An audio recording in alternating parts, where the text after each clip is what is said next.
testing, testing, testing, testing, testing, testing, testing. 1, 2. Testing, testing, testing, testing.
Distinguished ladies and gentlemen, on behalf of His Majesty Ògíamẹ Atúwàtse III, the Lord of Warri, I wish to appeal to you all to get settled. You can see the atmosphere is clear for you to commence this summit. Please, let's control our phones as a code. We have 3 doors to the Palace Hall. The entrance hall is there, and we have another 2 exit doors. One serves for the chiefs, and the other one by my left-hand side. And for the conveniences, we have 2, one for male and the other for female. If you go outside the hall, by my left, you see the conveniences. So once more, we thank you.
all rise as we receive His Majesty, Ògíamẹ Atúwàtse III, the Olu of Warri.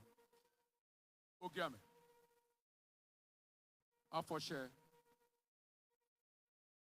Afọ̀ṣẹwẹrẹ. Suo Baba. Ogboru.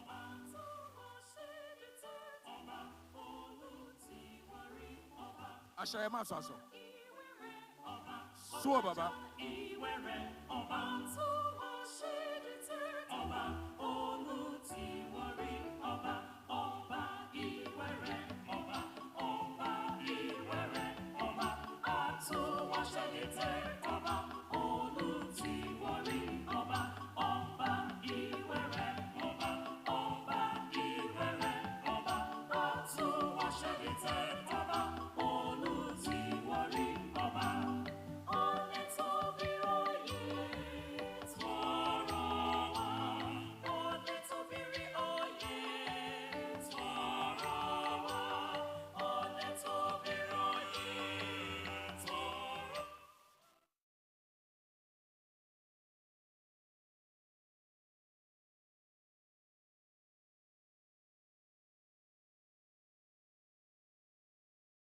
Ògíamẹ.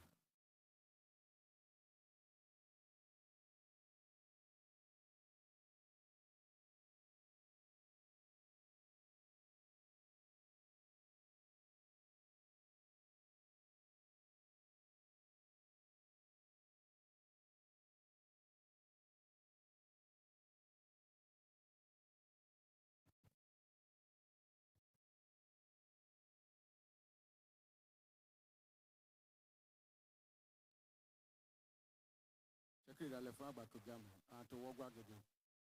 Let's pay best to His Majesty. Please, may we greet His Majesty generally. We open our hands. Ògíamẹ Suo Ogboru Afọ̀ṣẹwẹrẹ Suo Baba. Please, may we remain standing as I hand over the microphone to Chief Brown Mene, the Ogolusa of Warri Kingdom, to give us an opening prayers. Same way there.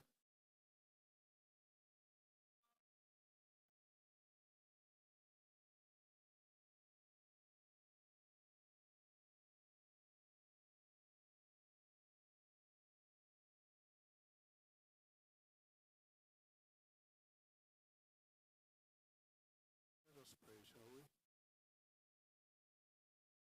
Our Heavenly Father, we acknowledge you as the sovereign God whose sovereignty is absolute. And by your grace, we have Ògíamẹ Atúwàtse III, the Olu of Warri, on the throne for us. And for all of us here gathered, including those whom we represent, we thank you for all of us. We thank you also for the purpose of our gathering here today. It is to deliberate on how, together, we can administer what you have given to us as a people, for the benefit of our people, for the blessing of our environment, and for the glory of your name. We ask that all that will be done here today will be guided by you, and that our hearts and our minds will be open and made receptive to receive such things that will enable us contribute positively for good results to come out, the kind that will bless your people and be a glory to your name. Thank you, Father, for we know you will do far more than we can ask or think, because we pray in Jesus' name. May we further remain standing as patriotic Nigerians will take the national anthem. National anthem, please.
further beg of us to remain standing as we take a Shekiri anthem. Thank you for your patience.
Ògíamẹ Atúwàtse. So, Baba, may we be seated, please? Thank you.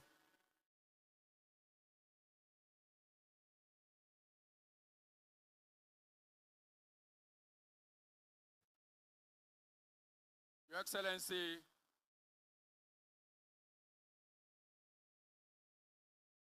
Senator Dr. Ifeanyi Ato Okowa, the Executive Governor of Delta State, ably represented by the Honorable Commissioner for Oil and Gas, Delta State, the person of Honorable Prince Ima Agbadoba. Please, may we put our hands together for him. We welcome you. We welcome you all to Ògíamẹ Atúwàtse III, the Olu-Warri Economic Summit on Iwereland and the 2021 Petroleum Industrial Act, a new dawn.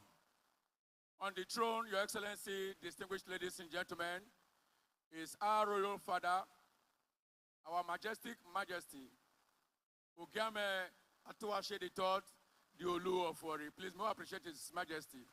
Ògíamẹ. And of course, our mother, Olori Atúwàtse III, Olori, and Dr. Erubo. By His Majesty's left is Chief Gabriel Awala, the Justice of Peace, the Uwangwe of Warri Kingdom, Orekun. And by His Majesty's right is Chief Brown Mene, the Ogolusa of Warri Kingdom. Esemwede. Erubo. Distinguished ladies and gentlemen, we have array of chiefs here in Warri Kingdom, highly respected chiefs. I'm not calling or introducing by hierarchy, by sitting arrangement. I beg your pardon. On the front row, we have Chief Dr. Roland Orishajafo, the Ogwa of Warri Kingdom. Uweye, former Minister of the Federal Republic of Nigeria.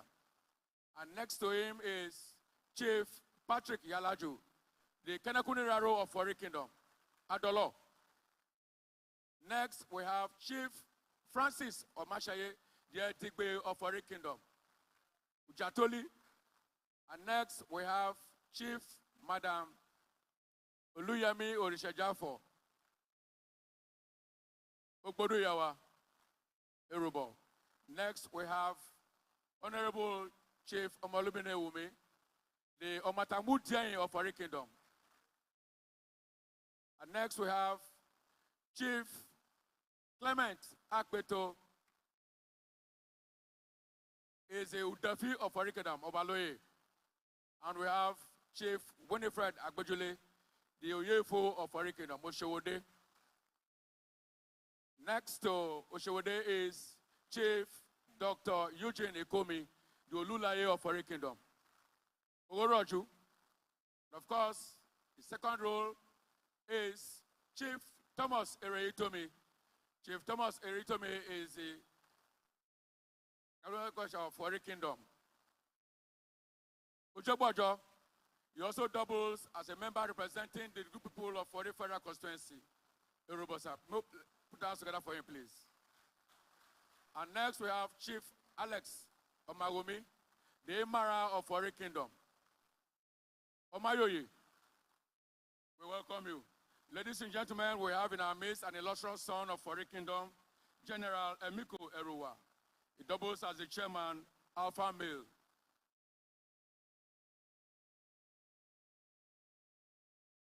Distinguished ladies and gentlemen, we have your Rajas, heads of communities here present.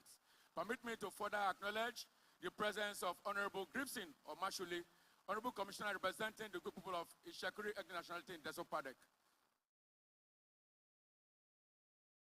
We have the Rajas of the various communities, princes and princesses here present, the communities, Ishakuri leaders of thought. We also have Warri Progress Society, Otoloye, we welcome you. Distinguished ladies and gentlemen, Warri Ladies Vanguard, they are here. Ishakuri National Youth Council, we appreciate you. National of Ishakuri graduates, they are also here. National Ishakuri graduates, we welcome you. Ebiro Lori, they are here.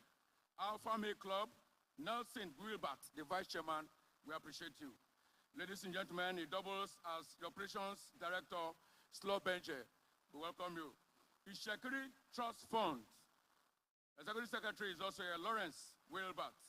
Ishakuri Progress Club, we appreciate you. And of course, Ishakuri Renaissance Group, we appreciate you. Ladies and gentlemen, we have our own retired Commodore, Omashaye Nesiama. We appreciate you. Let's put that together for him. Professor Gabriel Yumeri is also here. Let's appreciate him. For the companies and operators from Chevron Reps, we have Esimaje Breaking, General Manager, Policy and Public Affairs Department. Please greet Ògíamẹ. We welcome you. We also have an illustrious son of Warri Kingdom, Sam Daibo, Director, Department of Affairs, Policy, Government and Public Affairs. Sam Daibo, please. Happy Apai, Senior Government Affairs Advisor, the same department.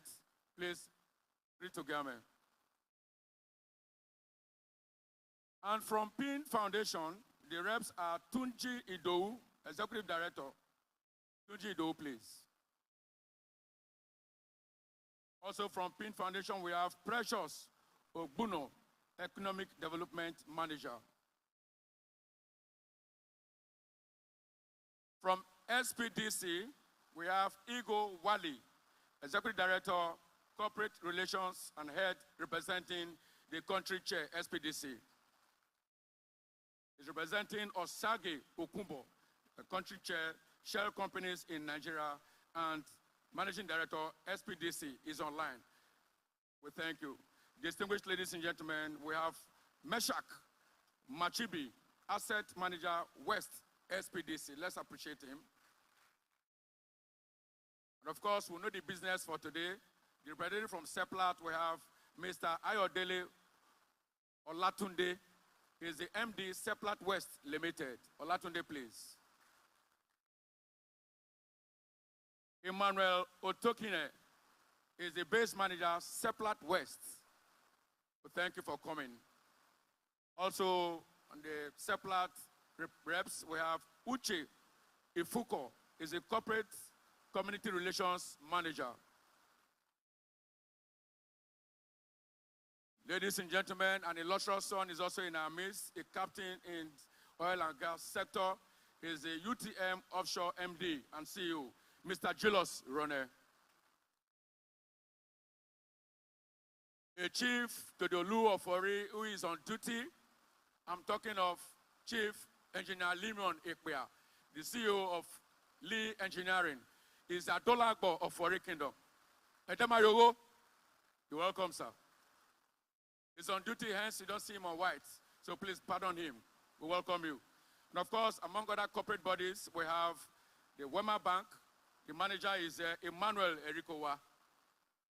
He's also a son of the soil. We appreciate you.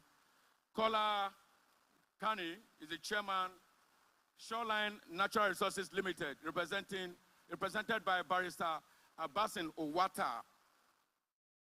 You're welcome. Distinguished ladies and gentlemen, once more, we welcome you to today's summit. Your Majesty, I seek your royal permission to delve straight to the next agenda for today. And it says, a welcome address by Dr.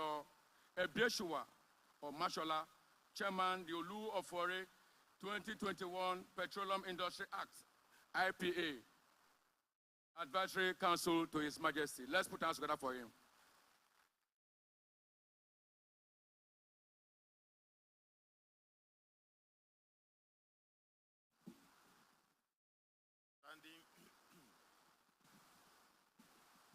Standing out all the existing protocols,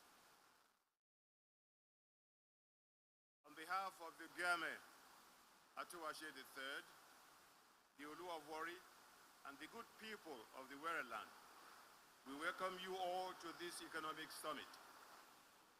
A few years ago, the Iwere people prepared a strategic master plan for their homeland in the 3 local government areas. Thank you. Thank you. With the recent passing of the Petroleum Industry Act, August 16, 2021, it became imperative that we now focus on the sustainable and peaceful development of all Iwereland. To activate this and actualize it, His Royal Highness, Royal Majesty Ògíamẹ Atúwàtse III constituted a team of advisors to ensure that all parties, settlers, communities, community trust members, etc., will be involved, cooperate, and jointly move forward with anticipated sustainable development under a peaceful environment that will be absolutely necessary for progress.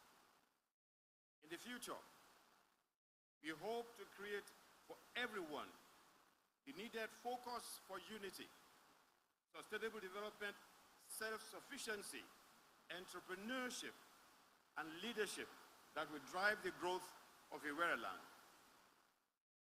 The Advisory Council mandated to prosecute its objectives and programs without fear or favor, and shall be primarily focused on the future of Iwereland. This, we believe, is overdue.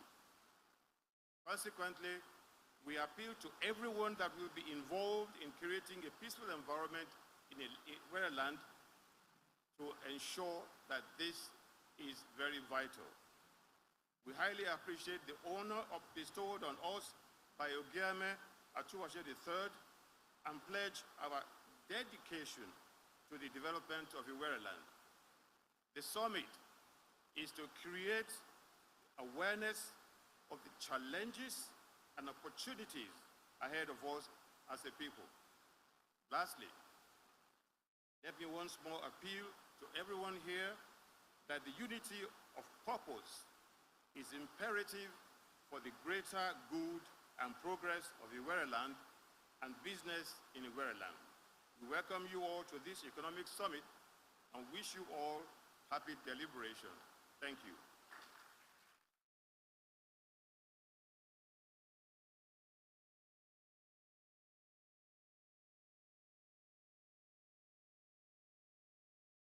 Please, we can do better for him. We can do better for him, please. Thank you very much. Your Majesty, as I further make welcome of Mr. Gbenga Komelafe, CEO, Nigerian Upstream Regulatory Commission. Please greet Ògíamẹ. And of course, the team from MPDC, the leader of the delegation is Mrs. Ajakaye Emily. Please appreciate Ògíamẹ. We thank you. Your Majesty, our Olori Chiefs, distinguished ladies and gentlemen, time we call on our governor, hardworking governor of Delta State, Senator Dr. Ifeanyi Okowa, ably represented by Honorable Commissioner for Oil and Gas, Honorable Prince Emma Agbadoba. Let's appreciate him, please.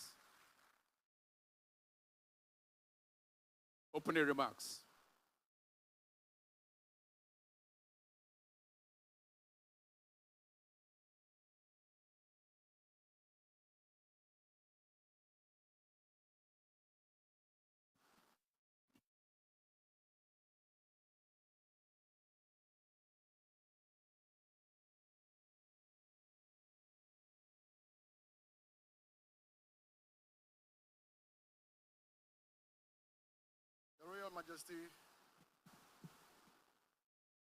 Your Royal Majesty, Ògíamẹ Atúwàtse III, the Olu of Warri, and your lovely wife, I recognize you. The CEOs of Nigerian Upstream Regulatory Commission that are here, and your directors, I recognize you. The directors from the Ministry of Oil and Gas and my team, I also recognize you. The chairman of the Olu of Warri PIA Advisory Committee, I recognize you. Our high chiefs here present, captains of industry, top brass of the oil companies operating in Delta State. I can see quite a lot of you here. I'm glad you have honored our king. Gentlemen of the press, permit me to stand on the protocols already established. But I cannot stop the protocol without recognizing my teacher that is here, my lecturer, Professor Yomire. All this grammar now you teach me. It took me in my master's. Distinguished ladies and gentlemen, the voice is my voice. The message is that of His Excellency, Senator Dr. Ifeanyi Okowa, who is unavoidably absent as a result of competing government schedules. But you know, when the governor finished talking, no one else talks. So let me just run through my own speech first before I go through his own. And my own is to appreciate His Majesty, His Royal Majesty, the Olu of Warri, Atúwàtse III, for making my job very simple. Simple in the sense that every time as a commissioner I've come to him for help, he has graciously given that help with speed. We're grateful, sir. With particular reference to the crisis in 150, His Majesty intervened and it became a thing of the past. Also, my friends in Ogidigbe, SPDC, they had a little challenge, but His Excellency put his chest out day and night to ensure that we had peace in that community. Your Majesty, I also thank you. Having thanked Your Majesty, permit me to go into the remarks of His Excellency, Senator Dr. Ifeanyi Okowa, the Governor of Delta State, at the Iwereland Petroleum Summit with host communities on this day, the 26th of May, 2022, at this location in Warri. I welcome you all to this all very important summit. Permit me to specially recognize and appreciate His Royal Majesty, Ògíamẹ Atúwàtse III, the Olu of Warri, for this laudable initiative. This summit is coming at the right time and will foster better understanding of the provisions relating to the Host Community Development Trust of the Petroleum Industry Act 2021. In addition to sensitizing stakeholders in the oil and gas sector in Iwereland on how to benefit maximally from the implementation of the law, the PIA was signed into law August 2021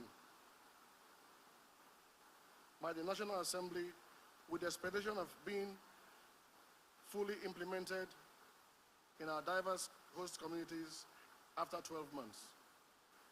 It is pertinent to intimate all stakeholders in Iwereland of the transition from the era of Global Memorandum of Understanding, GMOU, to the Petroleum Industry Act, PIA, because of its numerous benefits, which includes, but not limited to, 1, offering a 3% of the annual operating cost of the settler, of the investor, known as the settler in the PIA, for development initiatives in host communities. To provide direct social and economic benefits from petroleum operations in our host communities, and erect a grievance mechanism structure to resolve conflicts between settler and host communities, among others.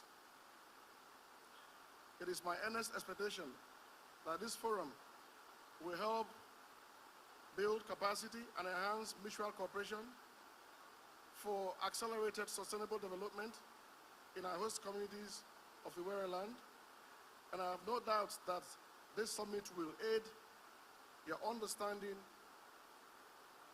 in managing and supervising the annual contributions of the settler with regards to your different host communities, empowerment programs, infrastructure development, health care, educational development, and environmental development. Our settlers are not left out of the matrix of confidently achieving the goals of fully implementing the PIA.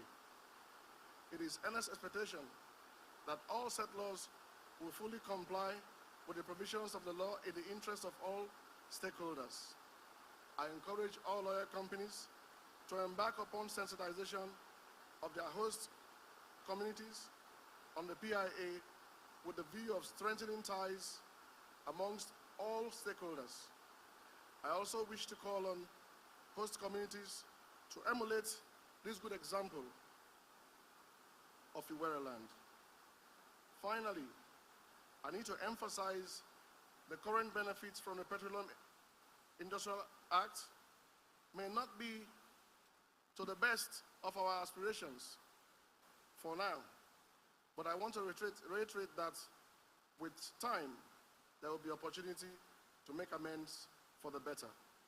It is on this note, Your Royal Majesty, Councils of Chiefs, distinguished ladies and gentlemen, that I wish you all a fruitful deliberations.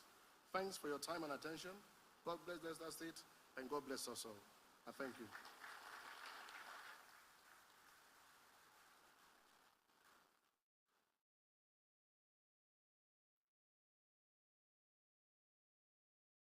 Please, let's put our hands together for His Excellency.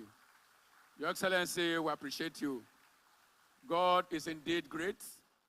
Your Excellency made us to understand that the business for today, the act was passed last year, 2021, the month of August.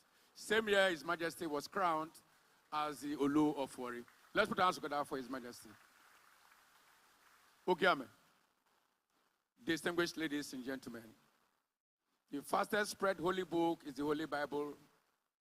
With profound respect to Islam and Muslim brothers, Book of Ecclesiastes 3, verses 1 to 7 says, there is time for everything, time to talk. Ògíamẹ made us understand that it's a new dawn. It's a new dawn indeed.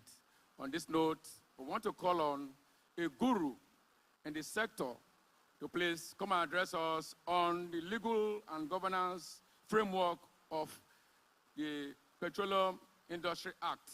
The person is Mr. Gbenga Komolafe, the CEO, Nigerian Upstream Regulatory Commission. Let's put our hands together for him.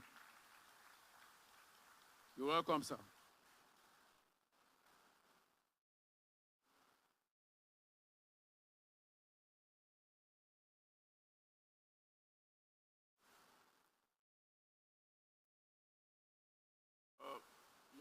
Excellency, the Governor of Delta State, here represented, Your Royal Highness, the Olu of Warri Kingdom. Standing on existing protocol,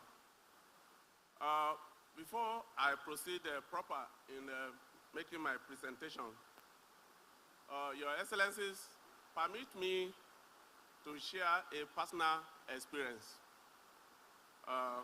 with the Olu of Warri.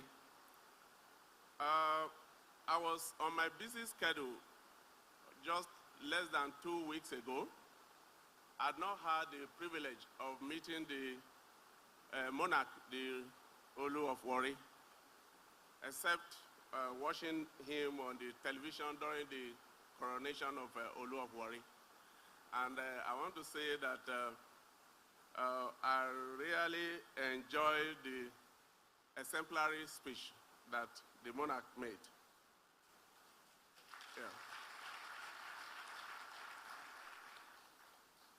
Yeah, in this wise, I received a call from a respected quarter that the highly respected monarch would want to see me. Like I said, I had not met the Olu of Warri, and I readily and willingly accepted the offer, the invitation to meet the monarch. And as I went to meet the monarch, and when I got there, I was wondering what would be the agenda, or what would be the agenda of the meeting.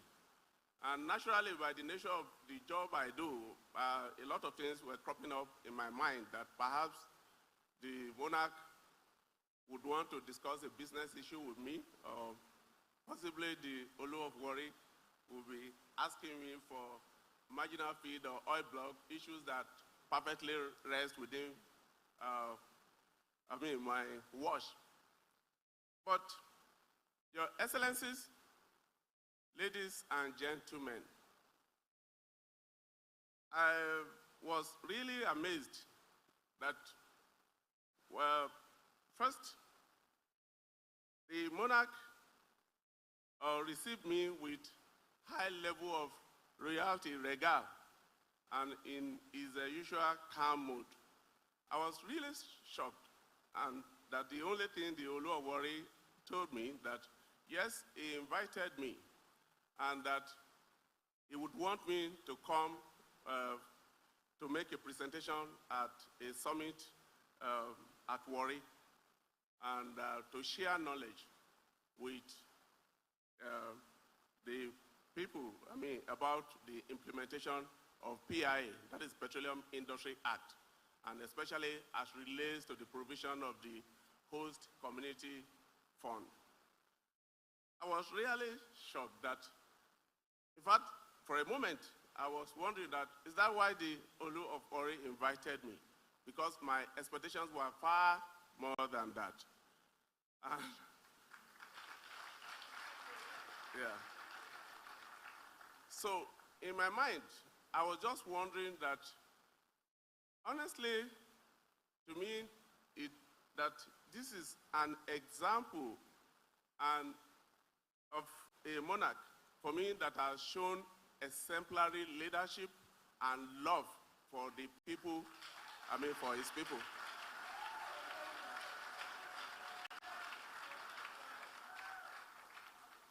Yeah, and in this respect, I commit that other monarchs in Nigeria should emulate the good example that the Olu of Warri has set.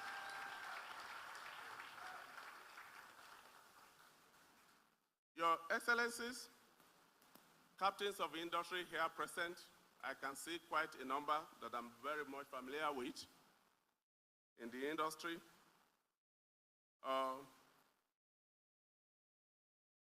Members of the press, ladies and gentlemen, it is a great honor and royal privilege for me to be invited to make a presentation at this summit with the theme, the implementation of host community development, trust in oil-producing Ishekiri communities under the Petroleum Act 2021. Hosted by the Crown, His Royal Majesty, the Ògíamẹ Atúwàtse III, the Olu of Warri.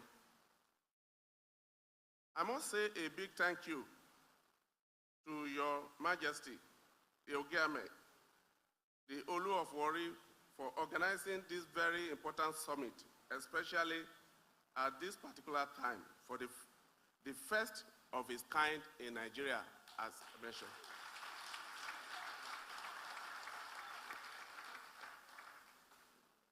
Your Excellencies, ladies and gentlemen, we are witnessing for the first time a concerted, deliberate, and focused effort by a highly revered monarch to create awareness and provide critical information that will empower Nigerian citizens within the host communities with the knowledge required to access the robust benefits provided by the federal government under the Petroleum Industry Act 2021.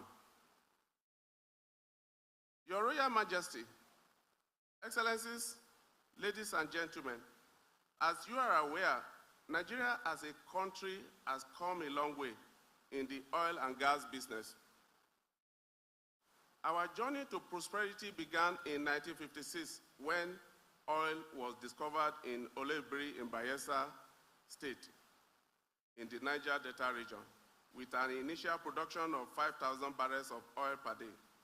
Nigeria would rather shoot its output to over 2 million barrels of oil per day, placing the country on the global chart of oil and gas producing nations and becoming an important member of international organizations such as the Organization of Petroleum Exporting Countries, the OPEC. In Africa, Nigeria is ranked the second in oil reserves and in oil production. In OPEC, Nigeria is the eighth in oil reserves and seventh in oil production. In the world, we are 11th in oil reserves and 15th in oil production. Although oil and gas sector contributes about 80% of government revenue and about 95% of Nigeria's foreign exchange, its contribution to the country's GDP is less than 10%.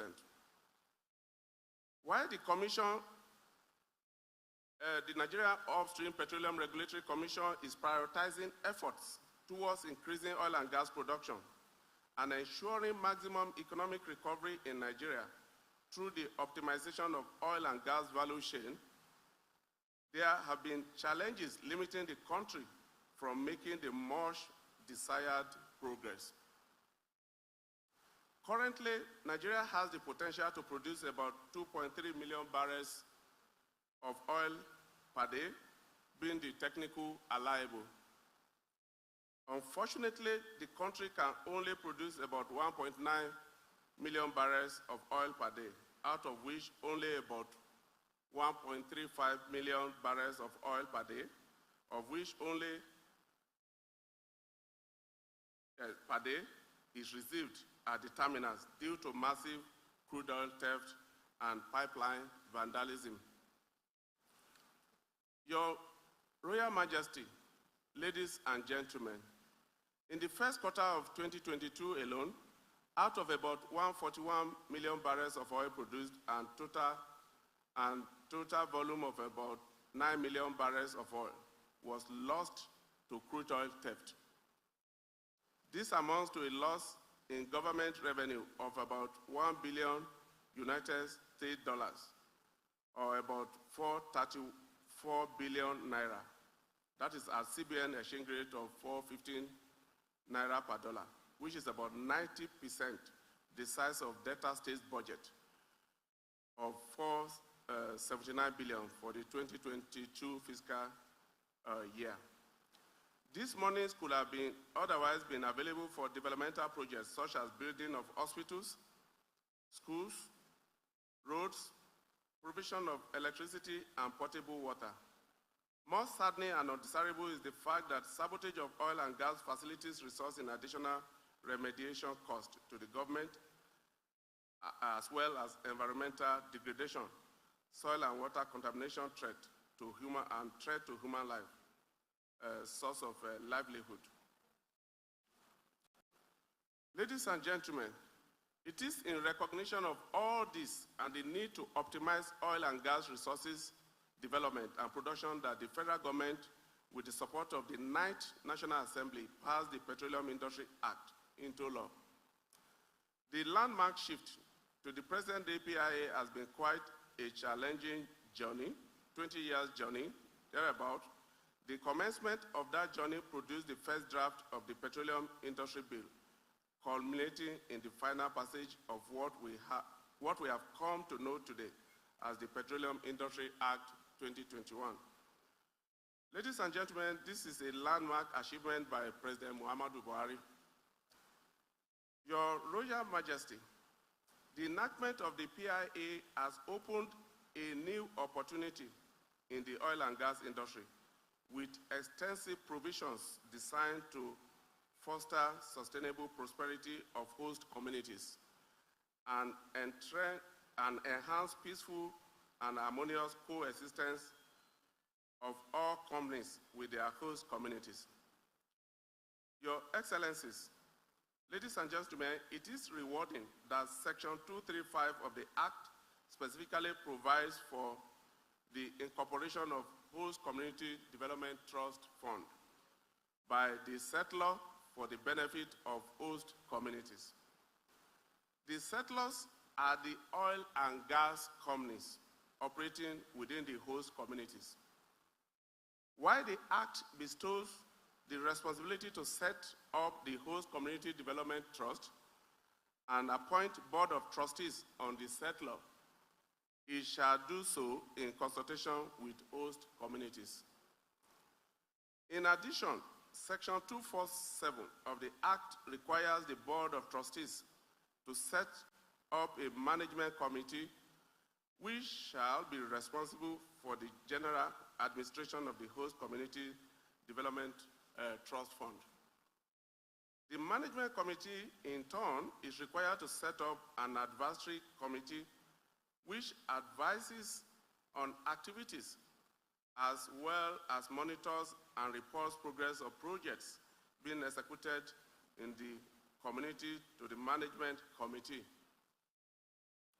It will interest us to know that the Act requires that the host communities should be represented in the Board of Trustees, management and advisory committees. On the other hand, the Act under Section 235, subsection 6, empowers the Commission to make regulations on the administration, guide and safeguard the utilization of the trust fund, and have the oversight responsibility for ensuring that the projects proposed by the Board of Trustees are implemented. The PIA as a document, as a legal document, alone cannot be implemented without development of regulations which will give meaning to the intent of the law of the Act. As such, Your Royal Majesty, Excellencies, ladies and gentlemen, I'm happy to disclose that the Commission under my watch has concluded arrangements to ensure that the regulations guiding the implementation of the Host Community Development Fund under the PIA 2021 comes into effect before the end of June 2022.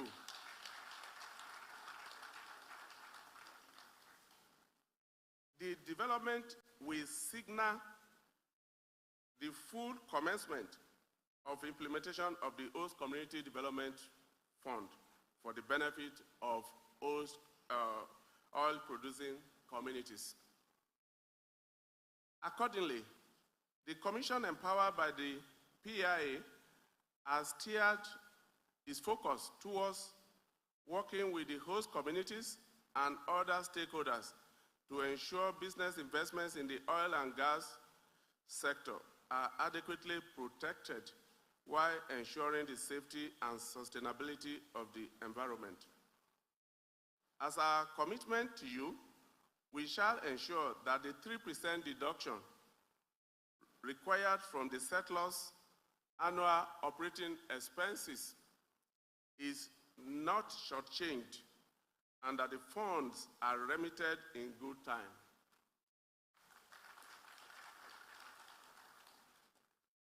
We shall also ensure that the projects and programs proposed by the Host Community Development Trust are implemented, as well as ensure fair and adequate compensation for damaged environment and apply sanctions where necessary on defaulters. Your Royal Majesty, Your Excellencies, ladies and gentlemen, for the purpose of emphasis, permit me to go a little in-depth to discuss the framework for implementation of the Host Community Trust Fund.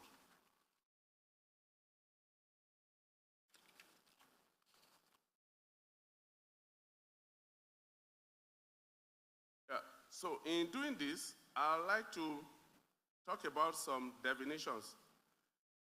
The PIA under Chapter 3 deals extensively with host community development. And I believe that this is the focus of this presentation. Host community, by virtue of the provisions of the Petroleum Industry Act, means communities that are situated in or appertinent to the area of operation of a settler and any other community as a settler may determine under Cap 3 of the PIA 2021. For settlers operating in shallow water and deep offshore water, the littoral communities and any other community determined by the settlers shall be host communities for the purposes of the Act as provided under the PIA. And also, a settler is defined as a holder of an interest in a petroleum prospecting license or petroleum mining lease whose area of operations is located in or appertinent to community or communities. Also, Cap 3, Section 234 of the PIA, provides for some objectives. And these objectives are, 1, to foster sustainable prosperity within the host communities. 2, to provide direct social and economic benefits from petroleum operations to host communities.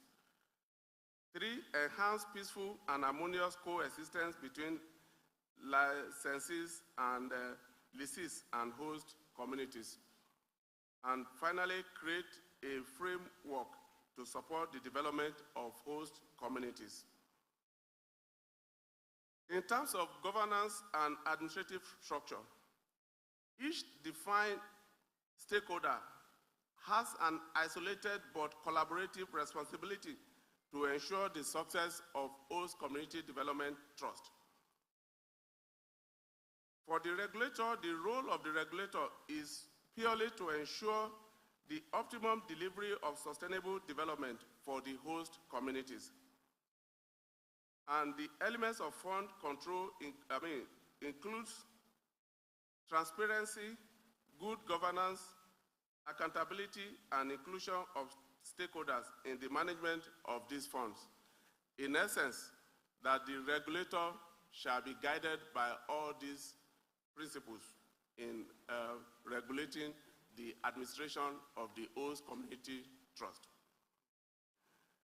Then, in terms of hierarchy, that is, in terms of organization of governance structure of the fund, the NUPRC as a regulator sits as the apex to have an overview of the that is in its regulatory oversight in the administration of the fund to ensure, like I said, effective and efficient administration of the fund in a transparent manner. Then, we have a board of trustees. Then, under that, we have the management committee, and also beneath that, we have the advisory committee. The governance, like I said, is represented by the regulator. The regulator is the watchdog for the government. And the settlor, like we had earlier defined, is the oil and gas asset owners within the oil and gas communities. Then for the board of trustees, the regulation, like I said, that we emanate from the PIA, as I earlier said, that we are promising that before the end of June, that the regulations will be released by the commission, and that is the regulation that will give oxygen to, that will give effect and meaning to the intendment of the law. Now, the regulation will prescribe that the people that will be made, that will constitute board of trustees shall be persons of high integrity and of professional standing from the host communities. The number will be specified by the regulation. I need to mention this. Not number, not specified. It will be specified by the regulation. The regulation will address issues of ambiguity, will be clear. And yes, that the regulation will be issued by the commission. Then the management committee will be composed of one non-executive representative of each host community, 2 executive members selected by the board of trustees who shall be Nigerians of high integrity and professional standing. The regulation, again, like I've said, will specify the numbers.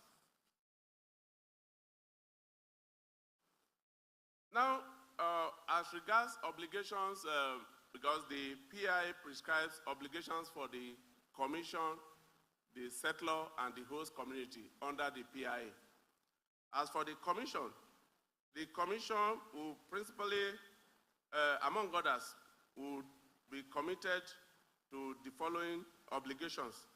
1, to make regulations on the administration and safeguard the utilization of the host communities development trust fund. Also, the commission will be committed to ensuring that projects and programs proposed by the host community development trust are fully and judiciously implemented. And also, the commission shall drive the sustainable exploitation, development, and operations across the oil and gas value chain. And also, of course, the commission as the regulator shall ensure fair and adequate compensation for damaged environment and apply sanctions where necessary, as we had earlier reiterated. And for the settlors shall have, among others, the following obligations: to set up and incorporate the host community development fund. 2, fund the host community development fund as prescribed under the PIA, at the rate prescribed under the PIA. 3rd, ensure sustainability in their exploitation and operations across the oil and gas value chain, and also to facilitate and drive economic, social, and health care development initiatives in collaboration with the host communities.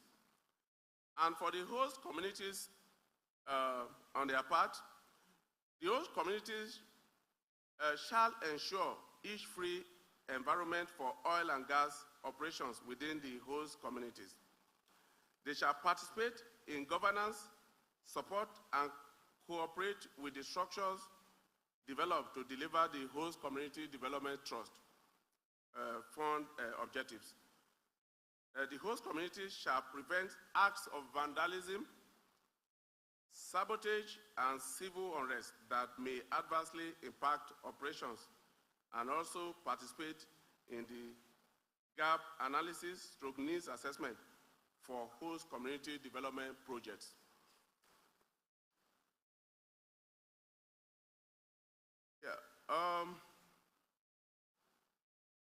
Now, For the settler, the regulator, and the BO, the Board of Trustees, the interactions between them, or among them, for the settler shall provide 3% operating expenses to fund the host community development trust. He shall submit audited financial statement of his activities. Actually, I need to say that the Commission as the regulator will ensure that all these are done and that all these informations are, piece of information are provided, and make adjustments to reduce expenditures where the available funds for administration are insufficient to fund the ongoing operations. On the part of the settler shall approve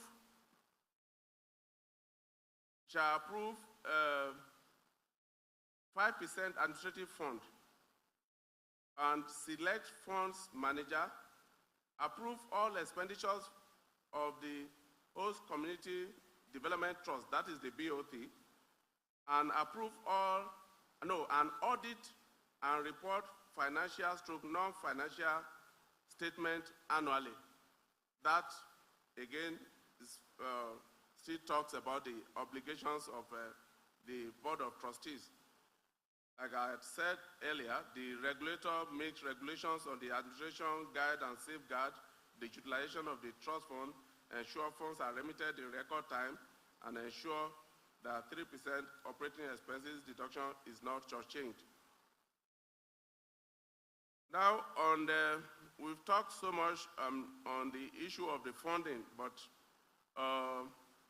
again, like I said, since this is the crux of the presentation, cannot be overemphasized that each settler shall, where applicable through the operator, shall make an annual contribution as provided in the PIA to the applicable host community development trust of an amount equal to 3% of its actual annual operating expenditure of the preceding financial year in the upstream petroleum operations affecting the host communities for which the applicable host community development trust is established.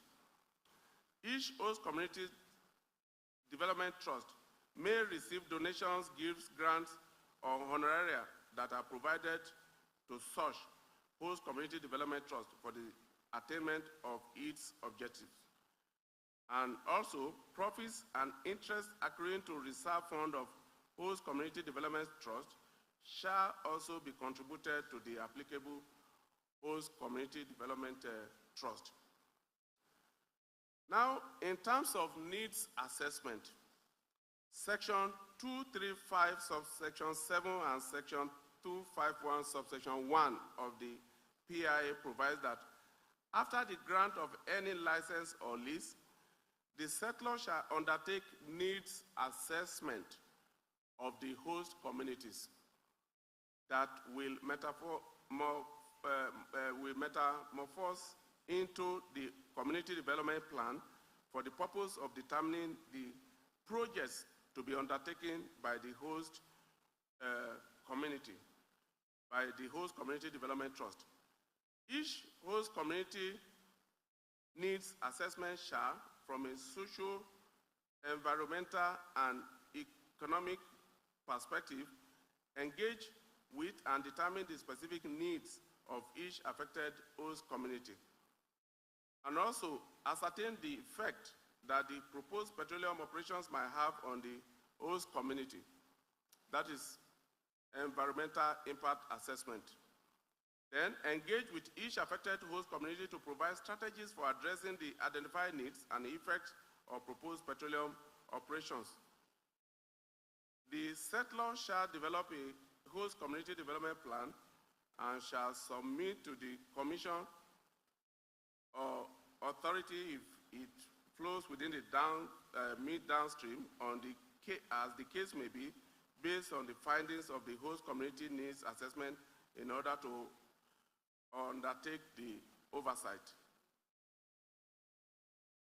Disbursement of host community Development Trust Fund. Section 245 of the PIA provides that the settlor shall provide to the Board of Trustees a matrix for distribution of the trust fund to the host communities, and the Board of Trustees shall utilize the matrix provided under subsection 1 of this section for distribution of the funds in the host communities development trust fund to each of the host communities. Also, in line with section 240 of this act, the fund will be disbursed as stated below.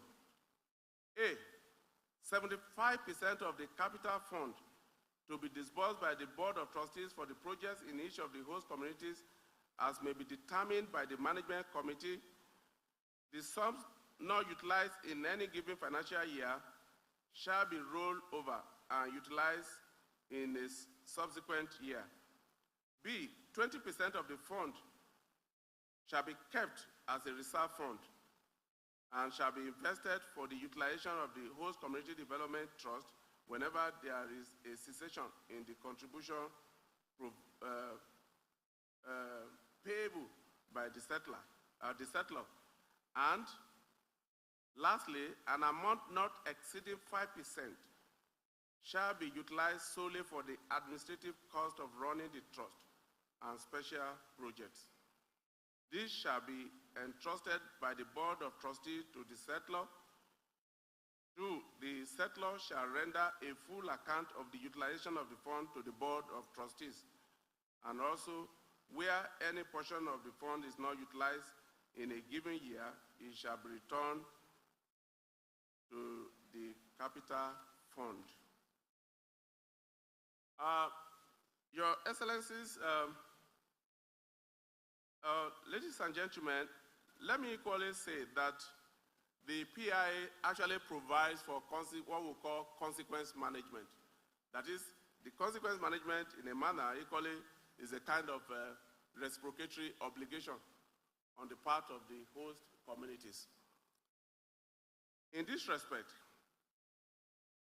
failure to comply with the host community obligations may be grounds for revocation of applicable lease or license or permit, that is under section 238. Damage to the environment during the petroleum operations will attract compensation. Actually, this provision is a consequence resulting from the settler not meeting its obligation. By implication, we are saying that if a settler does not meet its obligation under the provisions of the host community trust fund of the PIA, such settler risks, sanction from the commission to lose his license to operate. So by implication, we can all see that the PIA takes very serious the issue of effective implementation of the host community trust fund. And also, a host community will forfeit its entitlement to extent of the expenses incurred to repair damages to petroleum and designated facilities or distributions to production activities within the host community caused by an act of vandalism or sabotage or civil unrest. Actually, like I said, these are provisions that goes to show what we call reciprocatory obligation, Your Royal Majesty. In conclusion of this presentation, I must not fail to again pay a glowing tribute to the Crown, Your Royal Majesty, Ògíamẹ Atúwàtse III, the Olu of Warri, and the entire sons and daughters of Iwereland for hosting this summit. Like I remarked at the beginning of my presentation, that it is the first of its kind that the Commission is actually seeing. According to an adage, knowledge is power, and the Olu of Warri has indeed, by this gesture, further demonstrated his love for his people and empowering the sons and daughters of Iwereland by providing a platform for knowledge sharing as to the robust benefits, roles, and obligations of settlers, host communities, and the regulators under the PIA 2021. The PIA provides a win-win collaborative partnership for the host communities and the operating companies, that is the settlers, in the development of the petroleum operating environment, which invariably will lead to a healthy lifestyle and wealth creation for the indigenous people of Warri Kingdom. Therefore, it is in the best interest of all that all stakeholders must jointly ensure that the letters of the PIA 2021 are wholly implemented as it relates to host community development. Thank you, ladies and gentlemen, for listening. Thank you, Your Royal Highness. Thank you.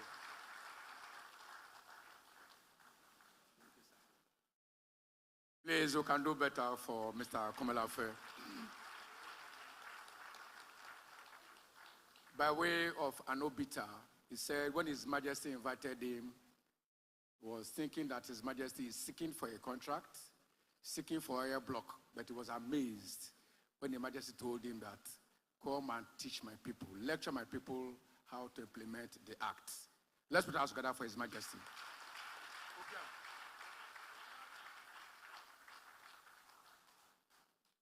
On this note, Your Excellency,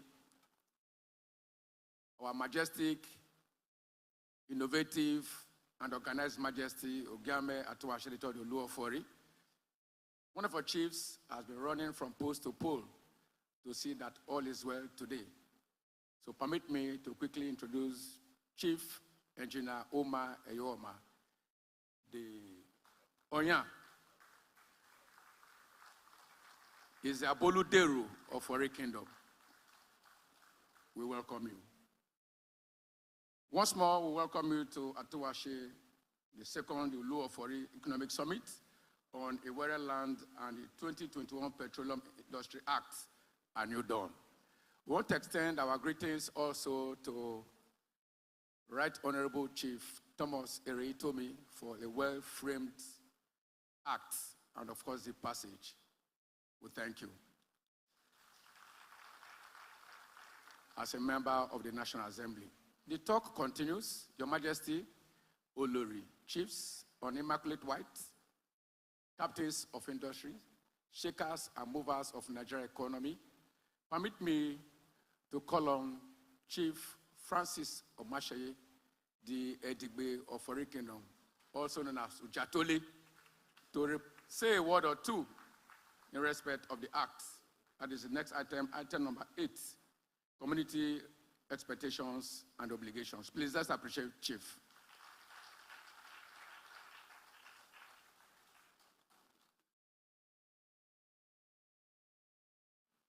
Ògíamẹ.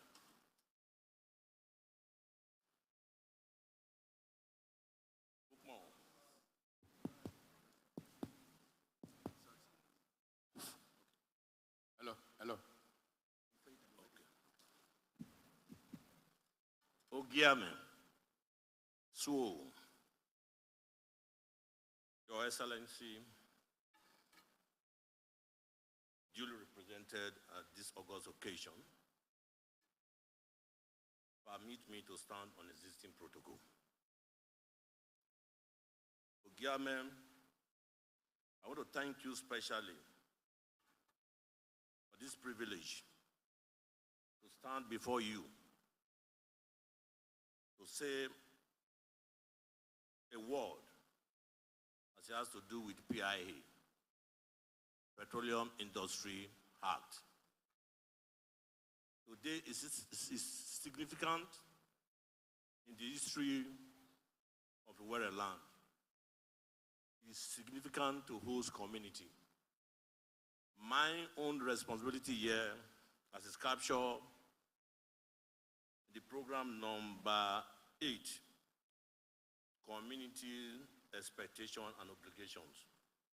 Ògíamẹ, permit me to add host community to it, as I've learned from the last speaker.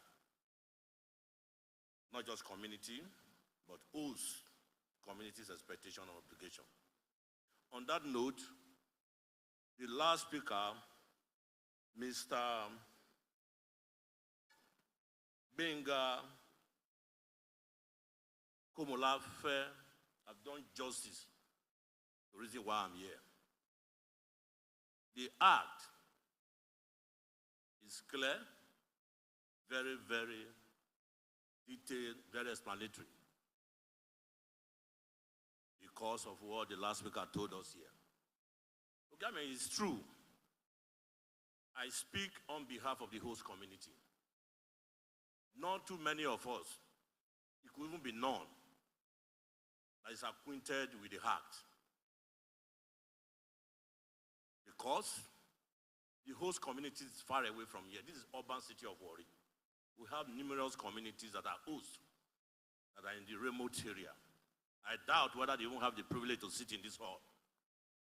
But thank God a few of us are here who will stand to speak for them. On that note, Your Majesty, the law is very, very clear and very, very explanatory. If only the expectation of host community, total compliance, A to Z, should be implemented to the fullest. It will gladden the host community if this act is implemented as is written in the act. I hear the last speaker saying that come not before the end of June 2022, it's expected that this act will go into full implementation. How many weeks from now to the end of June? And this is the first and the only at the courtesy of His Majesty for people that are seated here, because I speak for the host community, to have privilege to know what the heart is. Whereas there are so much is expected from the settlers, so much is expected from the regulators to actually organize the host community by way of awareness, by way of seminar. None. I stand here to say none. This is the first of its kind. Ògíamẹ, we are most grateful to you.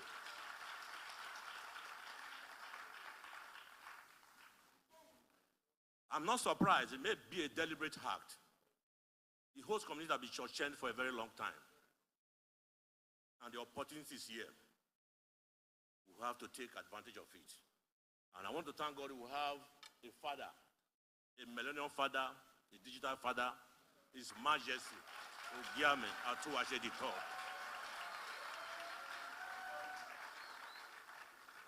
Who is actually standing for us as a father. Your Majesty, we are grateful to you. But the task is much. The task is much. I want to beg you, my father, to stand firmly to organize the host community. And there are channels in which you can reach the host community. Of course, they have a working structure. You have a Laraja, you have chiefs, you have trustees, chairmen, ESCO, you have the youth body, you have the women wing. They are all there. There should be a channel of formally writing to them to have a such gathering where they will be well educated, what all that is contained about the PIA. It will be grateful if Ògíamẹ can show us as a father. We'll be most grateful to you, sir. Mine is not to give speech, but rather I said total compliance to the law. That is the expectation of host community. That only is enough for us. Nothing short, nothing added. Although the law says the settlor can use their discretion in doing X and Y, added to several benefits that are there. So let me go, that is the community expectation as it's captured here. Let me narrow my speech to the task before me. That is host community expectation. The obligation is one. In as much the settlers, the regulators, to do the needful by making sure that total compliance to this act is assured. The obligation of communities, host community, is to make the environment conducive for a smooth operation. And once that is done, you won't see vandalization, you won't see women spring up one day and shut down your operation. Because we know the implication of that to us. We know how it will cost the host community. We know what we are going to pay from whatever you've contributed to us. So on that note, the committee obligation, I stand here to assure the set laws, the regulators, and His Majesty, Your Excellency, that if there is total compliance with this law, as prescribed here, there's going to be, your operation is going to be peaceful. No youth residents will affect your operation. No brigade, no anything that will affect your operation. I can stand here to assure you of that. And that is our only task. And that is our only obligation. Every other obligation lies on the set laws, the regulators. Your Majesty, at this point, I will stop here, but I want to plead that there should be a proper seminar where the host community will have room to ask questions. Because right now, I cannot ask the last speaker. There's certain area where it's not clear to the host community, where it's expected that we'll ask questions. But this summit is not meant for that. That is my comment. God bless you. Please, let's put our hands together for Jatoli. We thank you. Once more, no biggie. Thank you very much. Due to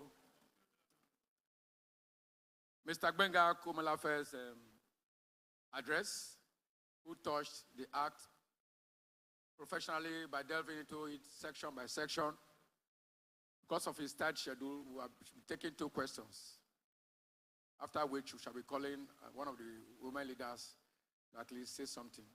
So please, if you have a question to Mr. Komolafe, please do so. All right.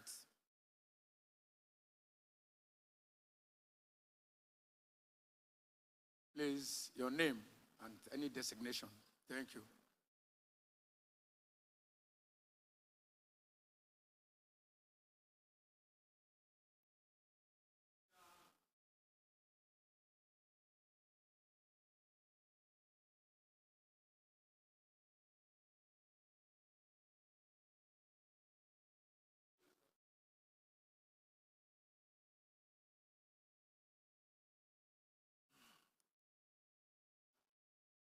Thank you very much, Mr.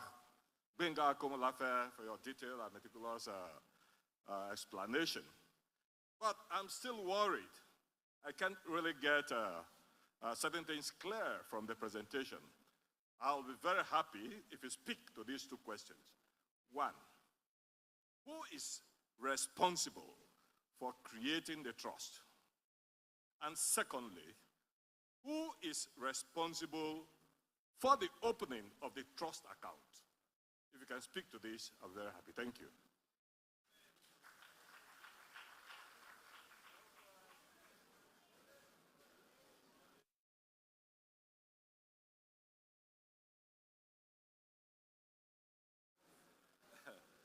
My name is God Shetimei Okotie, representing the Shakiri Progress Club.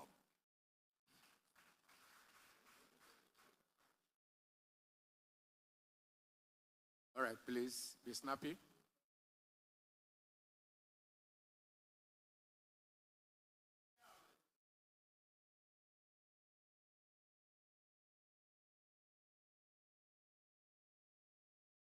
My name is Lawrence Anire Jurisha Wilbert.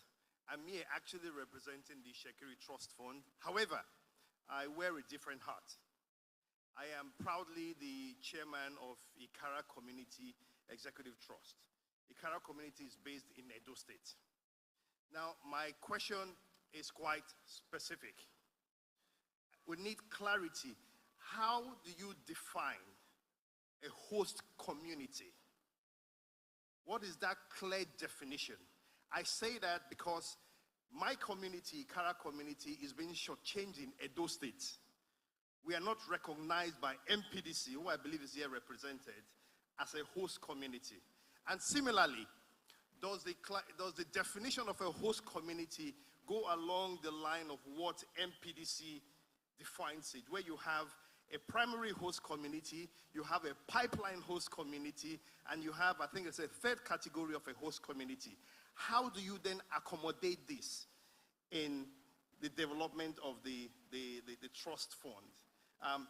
That I need clarification on. The second question, whilst I'm here, has to do with your responsibility regards to damage and compensation. Are you, in essence, going to be taking over the role of NOSRA when it comes to the vandalization that happens with the oil assets, particularly the pipelines and crude damage? Thank you. Thank you very much, Mr. Wilbert. Your Majesty, finally, we'll be calling on Your Excellency for his question to enable Mr. Komolafe response. Your Excellency.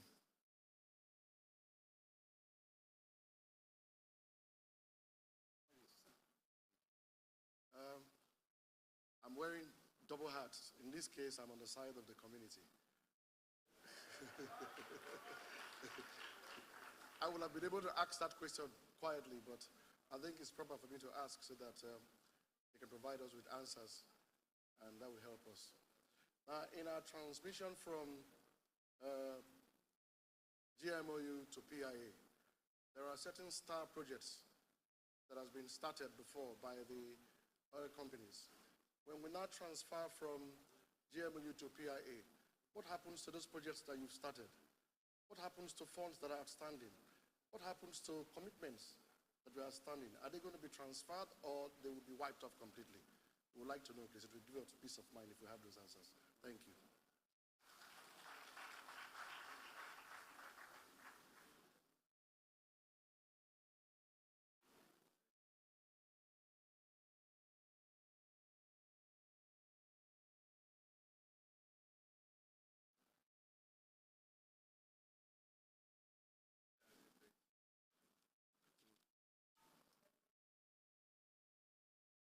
Your Royal Majesty,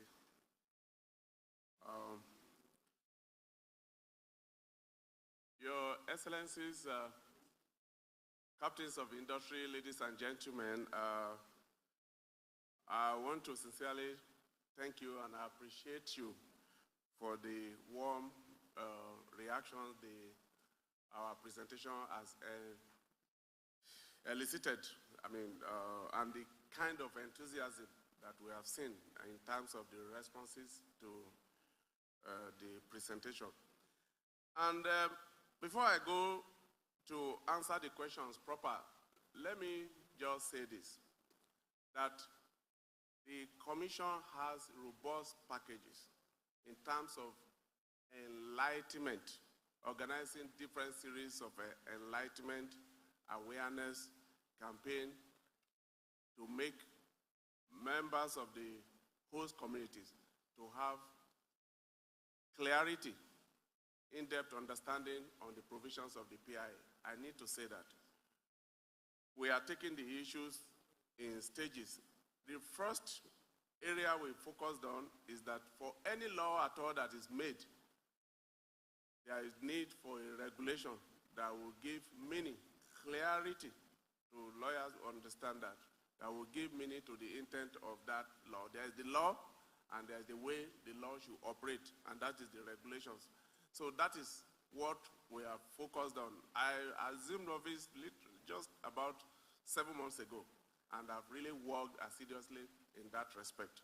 So we have said that before the end of June, we'll be able to have that regulation, which will be available, and which will provide a clear line of sight as to how we'll navigate the implementation of the host community trust fund. Having said that, let me try, the first question raised was that, that is in creating, who creates the trust? Yes. Well, the simple answer to that is I will answer all these questions without attempting to preempt the provisions of the regulation. I want to assure you that the regulations will have clear answers to this. So my responses are without prejudice to the provisions, of the regulation, because the regulations are auxiliary to the express provisions of the law. So I'm saying that my answers are without prejudice. But the trust in the expectation of the Commission that what will happen is that the regulation will provide a template on how to create the trust. But the trust will be created by the settler. That answers the question succinctly. But how the settler will go about creating the trust will be provided by the regulator. And like I said, the regulator will be comprehensively monitoring all settlers as to how they go about implementing the provisions of the Host Community Development Trust. We are very much committed to ensuring effective implementation of the Host Community Trust as a commission. And that goes to equally the issue of opening the account. The regulator will equally enforce that the settler shall open the account. And members, and for every account that is open for a trust, you have signatories. The Commission will comprehensively make available in the regulation as to who can be signatories to opening of the account. All will be there. They will all be the job of the regulator to ensure there is no circumvention of the provisions of the regulation. The third question I have here is, yes, definition of host community. Well, again, like I said, without prejudice to the provisions of the regulation, we'll look at whatever definition MPDC has given host community and all that. I want to say that by the time the regulation comes into effect, the provisions of the regulation ancillary to the PIA will take precedence on any definition MPDC or whatever company has been given to host community as definition to host community, because the regulation, is issued ancillary to the provisions of the PIA, so it will take precedence. So the host community, I think the way the regulation will probably look at it is that it will be a community where there is an asset, an operation is taking place, and the definition will be made very simple. Then the role of a commission on compensation. Yes, the commission will simply play the role of a regulator enforcing compensation that is playing the role, playing the role enforcing compensation by the settler. So the commission necessarily do not have any fund from where it pays compensation to any community or settler. Then on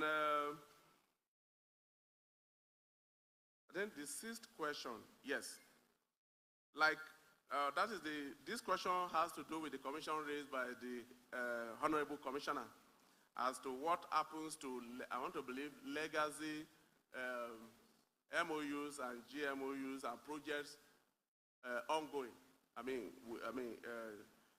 Thereof, before the commencement of the implementation of the Host Community Development Trust. The simple answer to that is that such will be assigned or seen as attached to the Host Community Trust Fund, and it will take off from there. Thank you very much.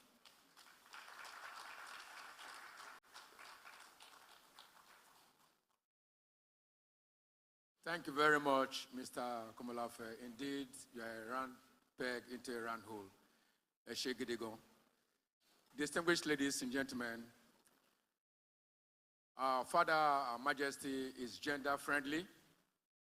Permit me for us to go back to community expectations and obligations, wherein Chief Francis Omashaye addressed us. As I call on Mrs. Sheke Lucy to speak on behalf of women. Let's put hands together for her. Akpawogberi. Asu. Asu. Enedokwe.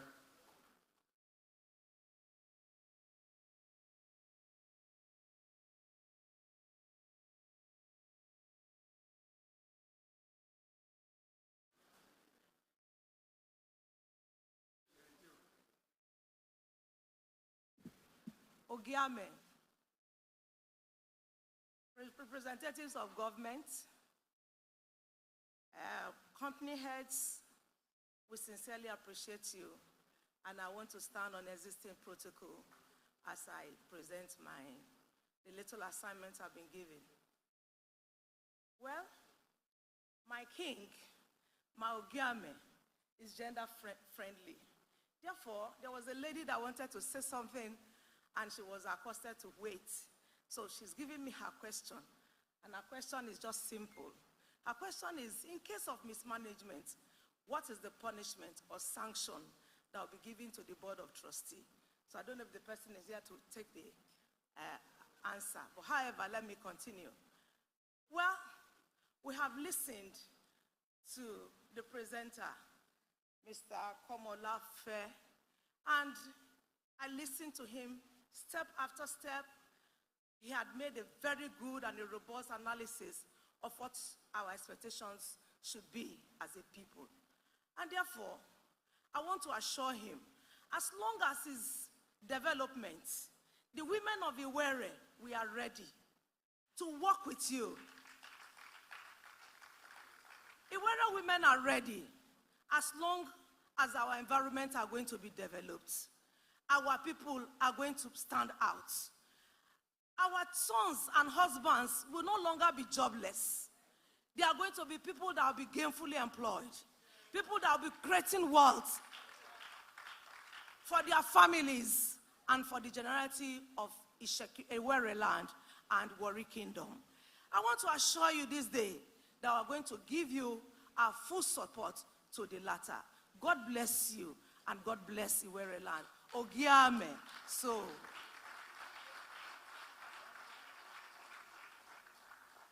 Ibiriwere akpawogbere.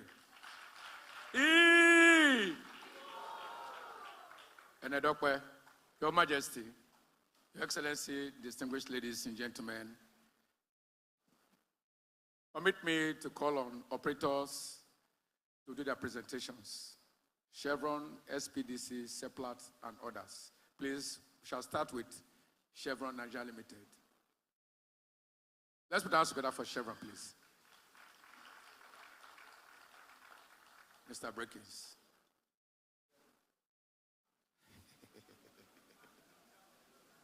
Ito Iburo.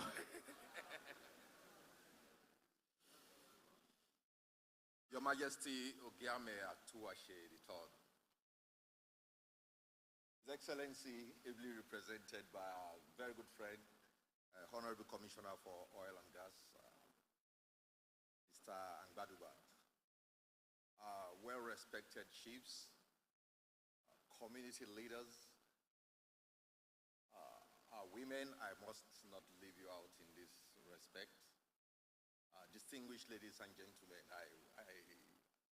I see this as a rare privilege to be here on behalf of the Chairman Managing Director of Chevron Nigeria Limited, who is unavoidably absent today. And by the way, my name is Esima Jebrikin. I'm the General Manager for Chevron's Policy, Government and Public Affairs in Nigeria and Mid-Africa. Like I said, I represent the MD on this occasion to talk about a bit around the Petroleum Industry Act, Section 3, which specifically rests on the Host Community Development Trust. As you may be aware, we're about 60 years in Nigeria as we speak, predominantly in Iwereland. And we have been part of the socio-economic development in this part of the country. And we started the GMOU, what we today talk about GMOU, in 2005. And that has actually grown in all of the communities where we operate in the Niger Delta, including the communities in the Shekiri Kingdom. And that GMOU is a multi-stakeholder participatory partnership model where the communities take the lead in their development efforts.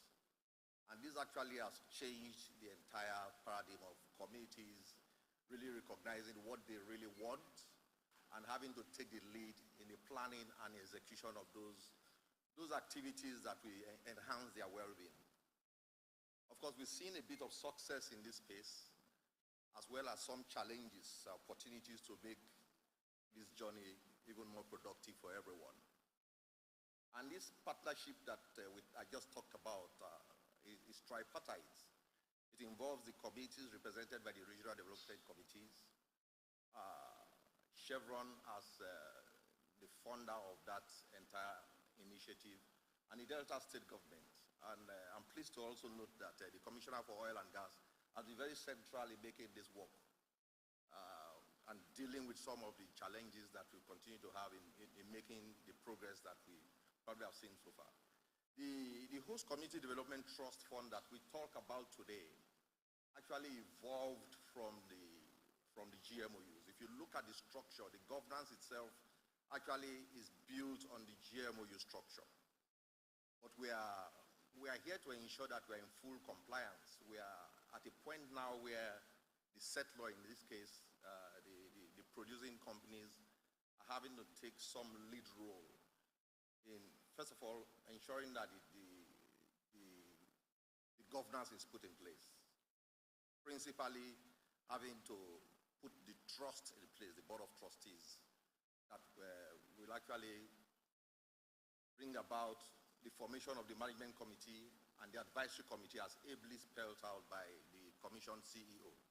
So we do see this as very key.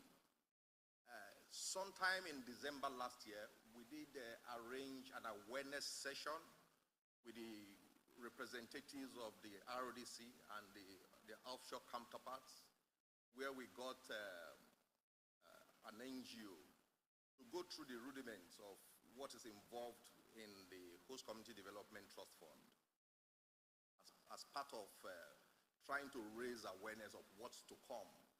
And like the Commission CEO said, we've been expecting the regulations that will actually give oxygen to the implementation of the Act itself. And there's really not much you can say when the regulations are not out. Because you don't want to come to a committee and say it is X, and the regulations come out and say it is X plus 1. What that means is that you have to now struggle with how to marry what is now the regulation with what you had said before. But like you said, like the CEO of the Upstream Regulatory Commission said, he's promised us now that before the end of June, the regulations will be rolled out. And we can confidently now say, yes, we know the amount of oxygen that we are going to be giving to this journey that has been defined in that act. But we can't just fold our hands and look while we expect regulations to come. What that means is that some level of consultations are going to be done and set some level of stage for the real motion to start. And I'm pleased to note here in the introductions that we see community leaders here. We see all our Rajas here, those who take charge of their communities. Women are here. We know that a great number of them are still back in the respective communities. And there are a lot of them. We have where we have our greatest footprints of our operation is in Delta State. I can precisely say for our onshore operations that are driven by the GMOU that I talked about, there are about 23 communities that have been defined, that we've been working with in the past 17 years since we put that GMOU together. And on the offshore space, I'm sure that, if I'm not mistaken, there are probably about 50 communities in the offshore area. So it's quite a handful of relationships that we have built in really getting to understand the constituents of what makes up our stakeholder communities.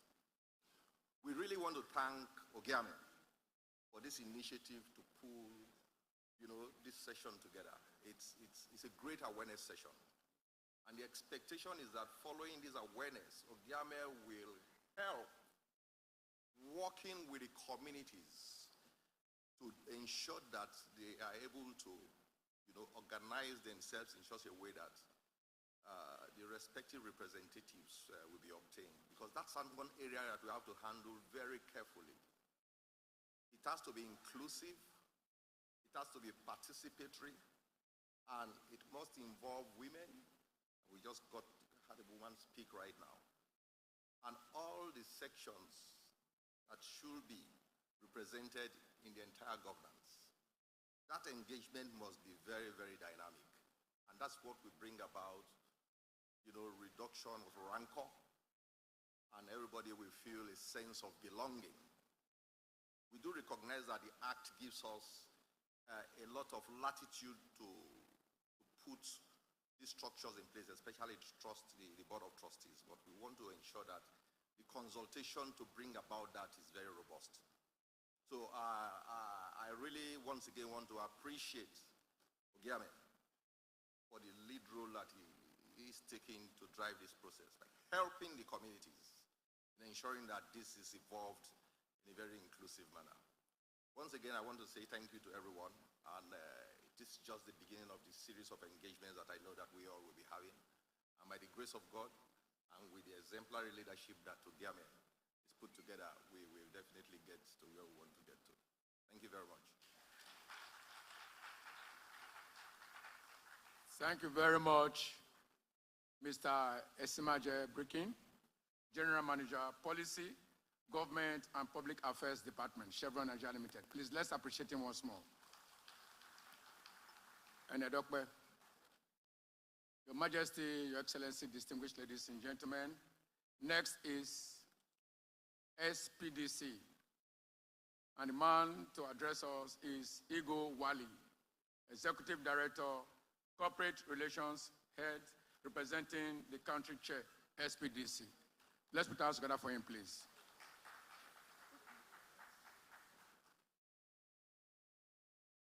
Wow. Ògíamẹ, I'm really excited to be here. Second time I'm meeting you, and I just keep having deeper respect for you each time. Thanks for your leadership. I listened to the NUPRC CEO very carefully when you called him what he expected and what happened. He's exemplary, and we need more of such leaders in this country.